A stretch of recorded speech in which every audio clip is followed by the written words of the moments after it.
Thank you, Sue. So I'll be sharing primarily on a personal level. I've sought out many resources for facing and transforming racism and genocide, but I'm here to tell you why my participation in the ASDIC circles has been particularly pivotal for my growth. I've been through 2 circles and brought my parents along for the ride last spring, and it has had a huge impact on my life, activism, work, and family. So ASDIC helped me see and start to implement, going beyond what I'd read and learned elsewhere, the deep practices needed for uprooting racism and fostering reparations.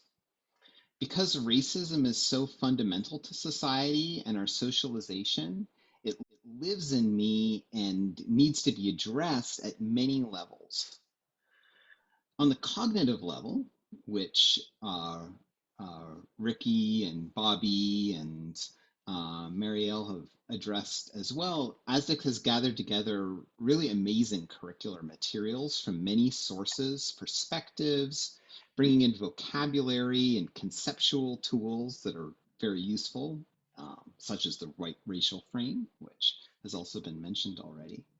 And these have sort of helped me more deeply internalize and understand truths about the history and pervasiveness of racism, indigenous genocide, and the intentional targeted construction even of the concept of race over the past 500 years.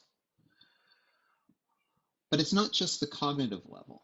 On the emotional level, the powerful reflection pieces, videos, poetry, testimonials, art, and sharing together in the circles help me address the way that racism is embedded in my emotional reactions and help me access emotions to support my internal and external anti-racist activism in community. Because activism happens both internally and externally.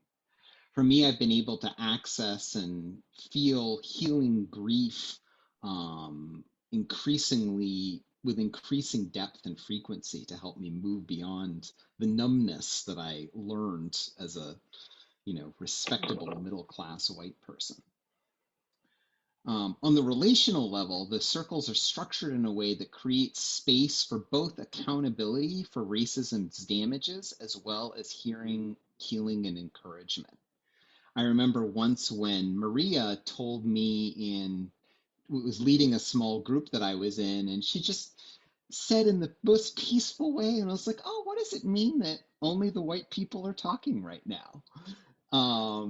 And so it was both that accountability, but the peacefulness and,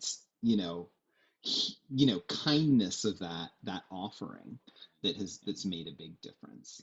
As a statistician at the university, there's often these misleading assumptions of neutrality and objectivity in our research methods that ignore the deep and ongoing history of scientific racism, epistemic oppression, and even the racism and eugenicism of many of the sort of fathers of statistics and modern research methods.